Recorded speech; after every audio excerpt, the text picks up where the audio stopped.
Today I'll be interviewing a nutritionist from Amman, Mohammed Banat, a cancer patient himself who worked hard to beat and share awareness about this deadly disease. Good afternoon, Mr. Mohammed. Can you tell us a little bit about yourself? Good evening.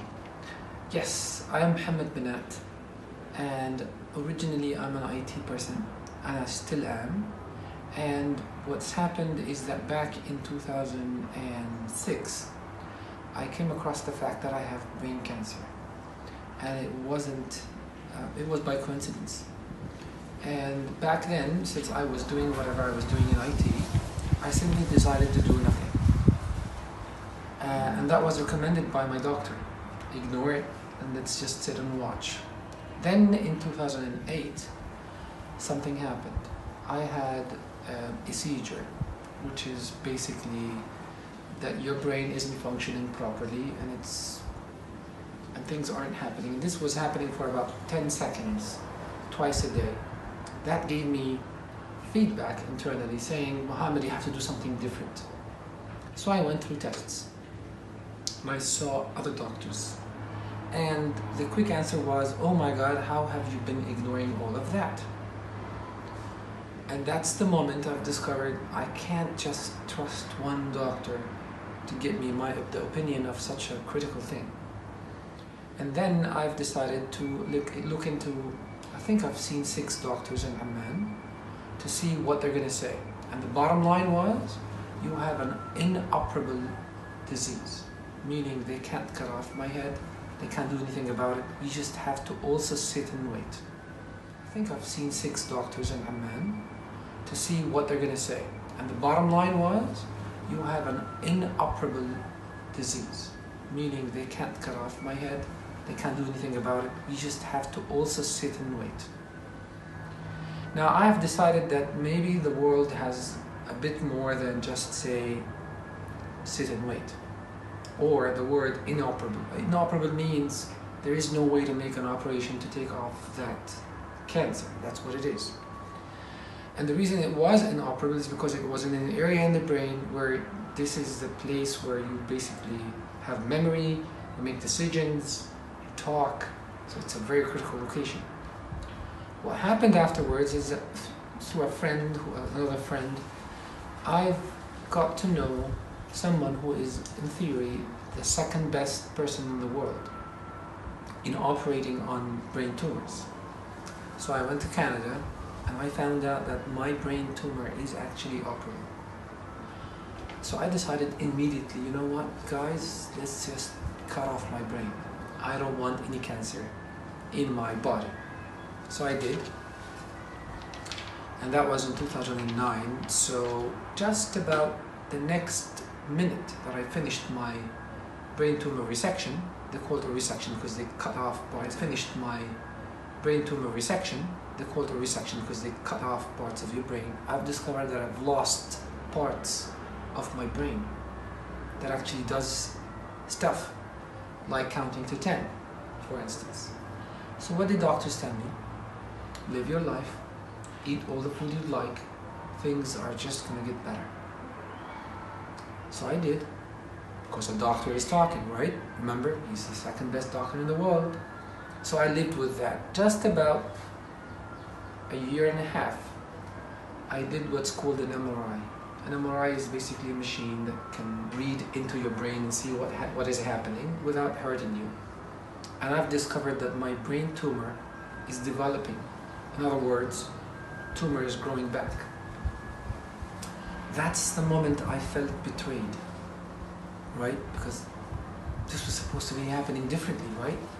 So then I decided I need to take time off, literally, not to work, so I can research what is it that's going to fix me. It took me a very long time to find out that there is what is called nutrition, and that nutrition has to do with the cancer itself. And what I'll share with you today through the questions is what I have found, and how am I 10 years later not developing cancer anymore in my brain. Talking about the alternative therapy, why are people hearing about alternative medicine but insists on following the traditional treatment? Excellent question. First, I think it's because it's an alternative medicine. So when you have a car and an alternative car, the first thing you think of, I want a car. So the way they call it, the way they name it, makes it look like it's a poor alternative. So that's one. Two, who would you rather listen to? Google, the internet, or a doctor who spent 12 years of his life just learning and probably 10 years of experience to just help you with your cancer case? Who do you listen to, that guy or this guy? Quickly, the answer is clear. We've actually been growing up saying to our children, the doctor knows. Because with time, that's what you've learned. If the doctor tells you to do whatever he wants to tell you, you typically just listen and act. So people do not like that as well, is because also doctors spend far more time than those people who are working on alternative medicine, and just because they did, that gives them credibility that whatever they say is more authentic. How is it that people treat themselves without chemo and radiotherapy? Alright, this is a good question. First, the extremely first step that people skip is that you have to put yourself to the test. There are plenty of blood tests, urine tests, that doctors do not ask for, that are the driving factor of the decisions of what supplementations would work with you. Because even if myself and somebody else has the same brain cancer, we have the same age and it's in the same area, the root cause of why we're having the cancers may not be the same. And accordingly, not the same supplements should be given. How can we differentiate between that person and myself? We have to test ourselves. And how do we test ourselves? We do specific blood tests. Those blood tests, although available in the market, are typically not asked by the doctors who takes care of cancer. So when we do those tests, we can come up with a supplementation plan specific to this patient that can eventually work against his cancer. So there is no such thing as a set of supplementation for a disease. This has to still be studied by somebody who's well educated, who know what he's doing, who's doing this based on research as well, and on what blood tests and urine tests are saying. And of course, we're going to have to add to all of that the symptoms of the disease. Someone who has a brain cancer who can't walk is different than someone who has the brain cancer but he's able to walk and work. The kinds of symptoms that he has, probably caused by the cancer or causing the cancer, is a very much larger set of solutions. And I would like to add to this, if you don't mind, that supplementation is one part, important part, of a bigger game to kill that cancer. What are the others? One is exercise, is so critical and important. And the second is the way you feel. It's psychology. Because if you don't feel like you want to go back to life, you're not going to help yourself. Whether you're going to have chemo, radio, cut it off, or have the supplementations and all of that. So it's a set of things that has to be worked on to be able to actually attack that disease. Cancer is a business rather than a pandemic? That's a critical question. And I would want to cut this into two parts. Is cancer real, or is it really a way for people to make money? The quick answer is, of course, cancer is a real disease. And it's not something new. It's been there for thousands of years. So definitely the disease itself was not there because someone wants to make money out of it. The question is, what about those people who treat cancer? Are they treating cancer because it is a way to make money? Unquestionably, there's also two types of people. Ones who wants to help you, and these typically are the doctors. And a mixture of others who wants to sell you the product. What is that product? the chemotherapy, the radiotherapy, and all of those supplementations, I would call them supplementations for now, and medications that is supposed to be helping you treat cancer. So, are these honest? Well, the general answer is they're trying to. There is a methodology of how to decide whether a tumor can be treated with a certain medication. But all of that has some fake part to it, which is how long does it take before this medication kills someone? How long? These are good questions that everybody has to think about.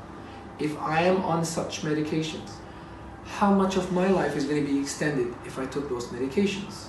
How many people in my age, with my disease, with my cancer, have lived longer because they were on that medication? And even more, how many of those died because of the medication rather than the cancer itself? If you put these questions to the test, if you put them to the test, you'll find out that the numbers are sad. And who do you think is making the money out of all of that?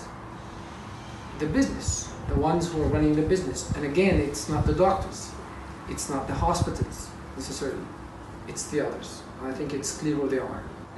How long should people follow this treatment plan? I wish there was one answer. So there is no such thing as, well, it's a 3-month plan, it's a 6-month plan. The way it's done is that since we did those tests, and now we're targeting to make sure that we have fixed whatever the readings are saying, it'll depend on the person's response to those supplementations and whatever other plans we're giving to him. So it depends on those readings when do we decide to cut them off. Parts of the problems that a person has may not be fixed by just allocating supplementation for a specific time. For instance, someone who has a vitamin B deficiency and he never sees light. For instance, he spends most of his time at work. Or a girl who's wearing hijab, who most of the time doesn't have enough access to the sun. That kind of person, I can't tell her that it is fine for you after 6 months to just ignore the fact that B12 has to be retested every 6 months.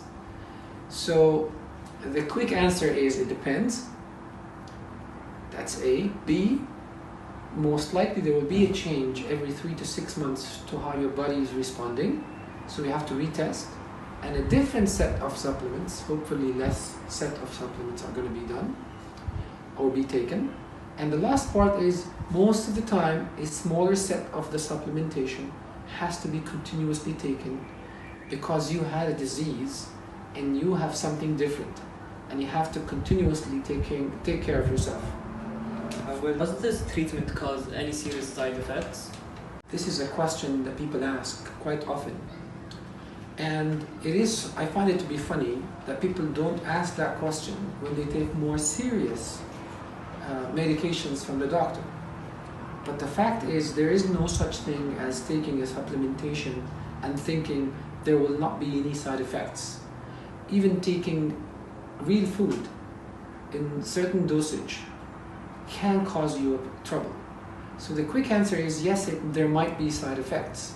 And that's why typically nutritionists who have studied how to work with cancer patients ask those patients to continuously speak to them about their side effects, because it might be important to just change the dosage or change the supplementation or the mix altogether. So the answer is, and this is important, I would like people to know this, that do not just follow whatever others are doing that worked for them. Not the same supplementations and not the same dosage. It doesn't work like that. And now I'll be ending this interview by thanking Mr. Muhammad. Thank you, Mr. Muhammad. You're absolutely welcome. Thank you so much.